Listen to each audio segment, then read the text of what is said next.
शौकत तरीन को finance minister को भेजा। मैं इनका बताओ उन लोगों को जो न्यूट्रल अपने आप को कहते हैं कि अगर आज आपने ये साजिश कामयाब होने दी तो ये मुल्क की माशत तबाही की तरफ जाएगी। आपने इलेक्शन की डेट हमें ना दी तो जो समुंदर आ रहा है इस्लामाबाद ये सबको बहा के ले जाएगा।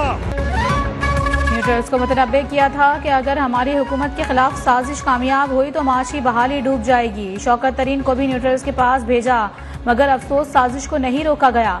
साजिश करने वाले एक एक मीर जाफर की शक्ल दिल पर नक्श है। चीफ जस्टिस सुप्रीम कोर्ट इस साजिश की खुली तहकीकात कराएं। चेयरमैन पीटीआई इमरान खान का मर्दान में जलसे से खिताब, कहा इलेक्शन की तारीख ना दी गई तो फिर अवाम का समंदर सबको बहा कर ले जाएगा। लंदन में बैठा चोरों का टोला सुन ले, मुल्क की मुस्तकबिल के फैसले आवाम करेंगे। मौजूदा चीफ इलेक्शन कमिश्नर की मौजूदगी में शफाफ इंतखाबात नहीं हो सकते।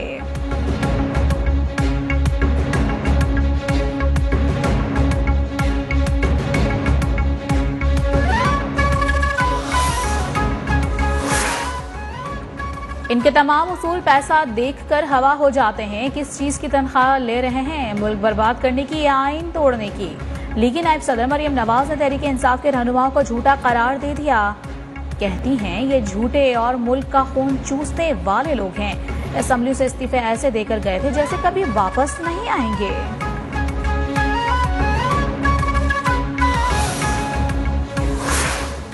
इलेक्शन कमीशन के फैसलों पर किसी तरह की धमकी से असरअंदाज नहीं हुआ जा सकता। इलेक्शन कमीशन तमाम फैसले आइन और कानून की रोशनी में करता है।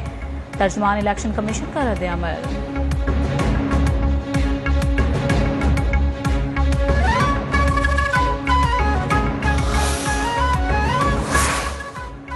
इमरान खान इलेक्शन कमीशन पर इंतखाबात करवाने के लिए दबाव डाल रहे हैं। वो इदारों पर सियासत में मदाखलत न करने पर तनकीद कर रहे हैं। नायब सदर पीपल्स पार्टी शहरी रहमान का इमरान खान के खिताब पर रद्द अमल, कहा मुल्की बहरानों के जिम्मेदार तहरीक इंसाफ की बदतरीन कारकर्दगी है।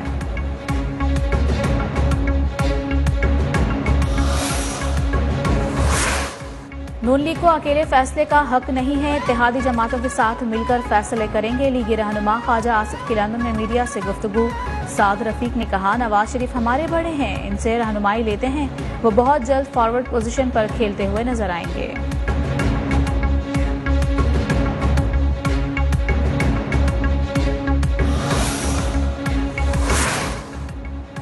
न्यूट्रल बैरूनी साजिश के दौरान न्यूट्रल नहीं थे। पीटीआई की रहनुमा शेरी मजारी कहती हैं कि जब कोई देखे कि मुल्क तबाही की जानिब जा रहा है, बैरूनी साजिश हो रही है, तो क्या कोई न्यूट्रल रह सकता है? सबको पता है न्यूट्रल नहीं थे। हमारी हुकूमत के खिलाफ सियासत का नहीं बल्कि बैरूनी साजिश का मामला था।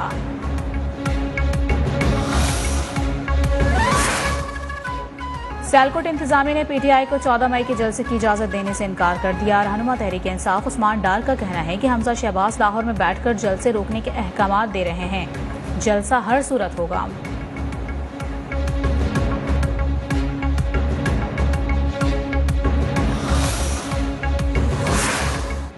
मुनहरिफ अरकान पंजाब असेंबली के खिलाफ रेफरेंसेस। तहरीक इंसाफ का इलेक्शन कमीशन में जवाब जमा। मुनहरिफ अरकान के तहरीरी जवाब में आए एतराजात बिला जवाब करार।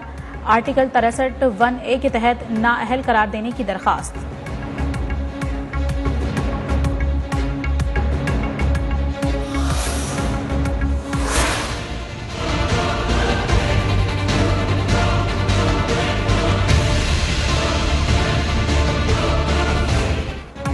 अमरीकी करेंसी बेलगाम रुपए की कदर मजीद गिर गए। इंटरबैंक में डॉलर मजीद 76 पैसे महंगा। $1 192 रुपए 53 पैसे का हो गया।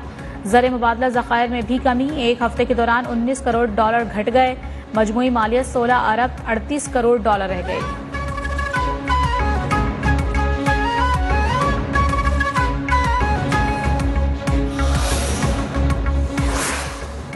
साबिक वजीर आज़म इमरान खान का कहना है कि इम्पोर्टेड हुकूमत नाकाम हो गई। कहा था साजिश कामयाब हुई तो माशी बहाली दम तोड़ जाएगी।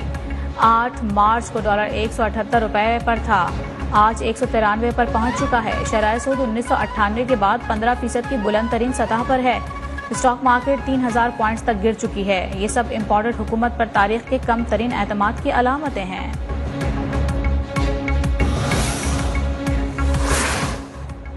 वजीर खजाना मिफ्ता इस्माइल का कहना है कि इमरान खान ने 3.5 साल में 20,000 अरब रुपए का कर्ज लिया। कर्ज की वजह से हुकूमत माशी दबाव का शिकार है। वजीर इत्तलात मरियम औरंगजेब ने मईशत की तबाही का मुजरिम इमरान खान को करार दे दिया।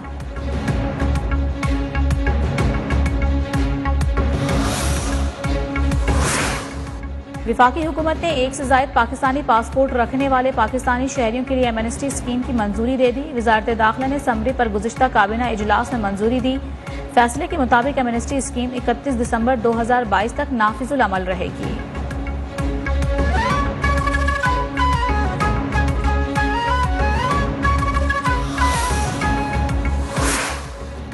एमकेएम के नाराज रहनुमा दोबारा मुत्तहदा में शामिल हो गए। पीएसपी के senior vice chairman Sagheer Ahmed, साबिक वाइस चेयरमैन वसीम आफ्ताब भी एमकेएम में वापस आ गए।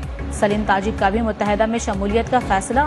वसीम अख्तर ने वापस आने वालों को खुशामदीद किया। डॉक्टर सगीर ने कहा, कराची को बेहतर बनाने के लिए सबको साथ चलना होगा।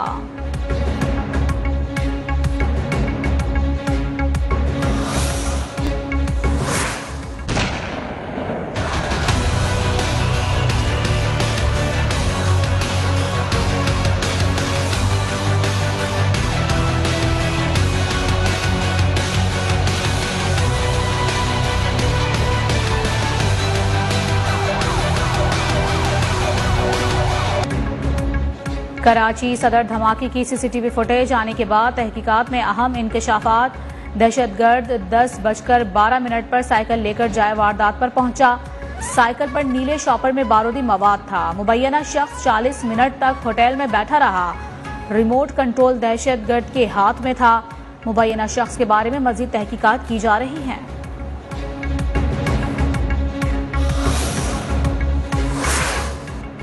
कराची में दहशतगर्दी की नई लहर के बाद सूबाई एपेक्स कमेटी का 18 माह बाद इजलास। स्ट्रीट क्राइम, लैंड ग्रैबिंग और ड्रग माफिया के खिलाफ ऑपरेशन तेज करने का फैसला। वजीर आला मुराद अली शाह कहते हैं कि अमन व अमान की बहाली के लिए कीमत अदा की है और किसी सूरत चंद मुल्क दुश्मन अनासिर को मासूम लोगों की जिंदगियों से खेलने नहीं देंगे।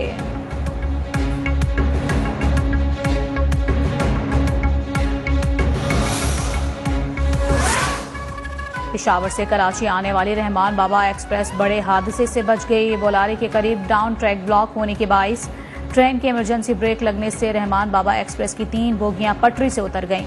वजीर रेलवे साद रफीक का इजहार अफसोस, हादसे की तहकीकात का हुक्म।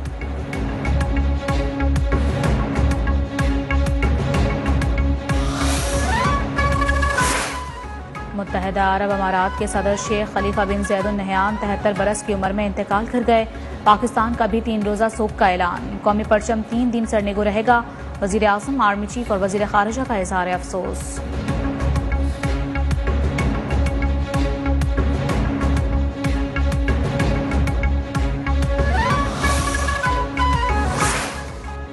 खलीजी ममालिक और सऊदी अरब से आने वाले मुसाफिरों की स्क्रीनिंग का फैसला। सिविल एविएशन के मुताबिक फैसला हाल ही में ओमिक्रॉन की नए किस्म के पहले केस की निशानदही के बाद किया गया।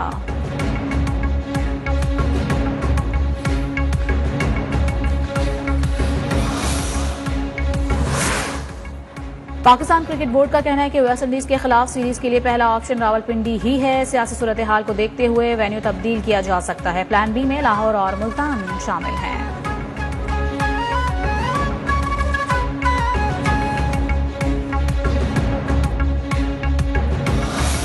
Country. Let's get this party started! Amir Khan, always big news. It looks like a shot. It's all over in 40 seconds. Amir Khan return. और पाकिस्तानी निजात बरतानवी बॉक्सर और साबिक आलमी चैंपियन आमिर खान ने बॉक्सिंग के खेल को खैराबाद कह दिया। अपने बयान में कहा, मेरे दस्ताने लटकाने का वक्त आ गया है।